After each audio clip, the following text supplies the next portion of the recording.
What is up, everybody? Sean the D-Man here. Welcome back to the channel. Hope you guys are doing great. Hope you guys are having yourselves a great weekend. We are here to talk about Auburn falling to Vanderbilt in Nashville 45 to 38 in a game where a lot of people were not expecting a high scoring affair, particularly with the Auburn side of things. Now, I picked Auburn on Thursday to win this game because I felt like everything that was going on, um, Auburn was in a prime position to like finally unleash themselves offensively, and they did in this game. We're going to jump into the stats here in a few minutes, but my overall thoughts of the game is that the Auburn offense showed up massively tonight. Credit goes to Derek Nix on getting these guys prepped and ready to play. Ashton Daniels, Cam Coleman, an absolute stud. Eric Singleton making plays. Jeremiah Cobb even having himself some plays here and there. Offensive line, I thought we're fine. I don't think there were sacks. We'll look in a second. I can't think of any if there were any sacks or not. But they moved Mason Murphy to center, and that seemed to work out relatively well. Um, Xavier Chaplin had two false starts, as he particularly did. Preston Howard held on a Ashton Daniels touchdown, which that like that right there, it hurt. Like you can so Auburn missed two opportunities for touchdowns potentially. One was because of Chaplin uh false starting and them being backed up. They ultimately had to kick a field goal, and then um was Preston Howard holding as Ashton Daniels ran up the middle for like a QB draw, which led to a touchdown, but that got called back because of holding. So Auburn had a chance to potentially really put this game away and not allow Vanderbilt to take it into overtime. Defensively, Auburn really had no answers all game. And it really wasn't until Vanderbilt started to go up tempo is when Auburn started to defensively like lack in a lot of areas. There's busted coverages all over the place. Eli Stowers, he's an NFL type tight end, so he's definitely gonna he made plays. Diego Pablo obviously made plays as well. Give the offensive coordinator for Vanderbilt a lot of credit because the stuff he was just dialing stuff up. Nearly everything that Vanderbilt was doing worked for the majority of the game. Like it just seemed like there was really no answer from the Auburn side of things of stopping it. And that's like the crazy thing about it. There was just no answer to stopping it.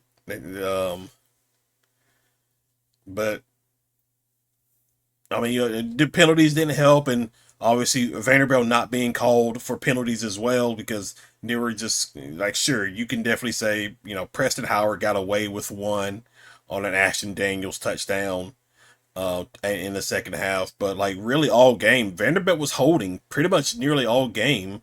There should have been a defensive pass interference on Vanderbilt. One of their defensive backs got a little bit too early to Eric Singleton. That wasn't called. And then you could probably say there was one on at the end and overtime when Cam Coleman was double bracketed. You probably could have come up with a different game plan or a uh different call in that situation than what they did because really there was only two guys out there. It was Eric Singleton and Cam Coleman. I think adding like a third or just going empty or whatever to try to just make sure it was like a one-on-one situation. But listen, I mean, I mean, Vanderbilt's offensive coordinator was just in his bag. Like give credit where credit is due. Um, so it's good game, and like the over under for this game was like I think 44 and a half points. Obviously they went well over it. And so But yeah, let's look at the stats here. Let me pull that up. So obviously, but I mean, look at I mean Ashton. We're gonna just focus on Auburn side of things. But Ashton Daniels, 31 of 44, over 350 yards passing, 2 touchdowns.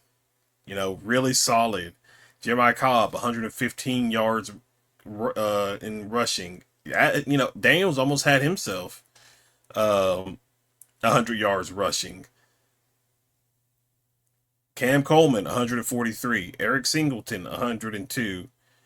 And like what we saw from like the passing game standpoint is what we thought we were going to get all season. Obviously Cam and Eric would be the main focal points in the receiving game, and obviously you will sprinkle in like Horatio Fields, Malcolm Simmons, Perry Thompson. You would just like sprinkle them into the offense throughout the game, but they made plays, especially Cam Coleman. He made plays when Auburn needed it, especially like the one-handed touchdown in the end zone. Solid performance. He got lucky with 2 fumbles. Auburn, you got a turnover. I don't think Vanderbilt.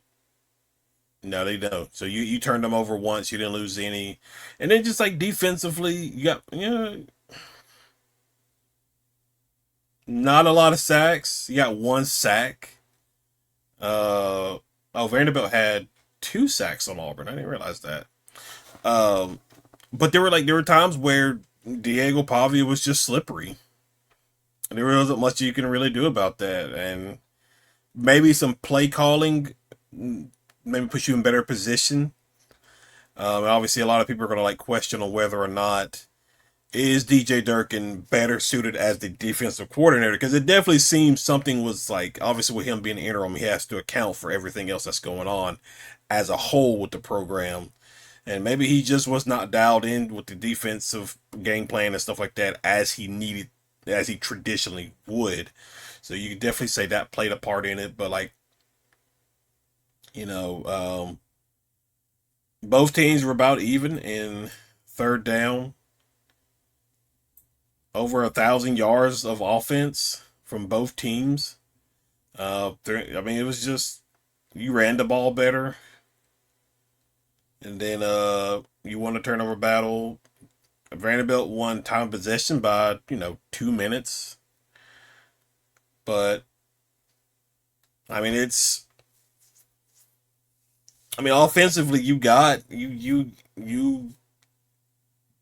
everything you wanted to do. You showed off everything you wanted to do. Derek Nix did an amazing job caught with the offense in this game. I would have loved for Auburn to win this game, because then you could come back off the bye week, beat Mercer, and you're bowl eligible. But now, if you want to get bowl eligible, you're going to have to beat Alabama, plain and simple. You should, and also it's going to be curious to see what they do with Mercer, because Ashton Daniels has already played in 3 games, and he can only play in one more before otherwise he can't redshirt. So I'm gonna be curious to see on what they do in that regard, if they will start like Jackson Arnold, or let Deuce play a full game.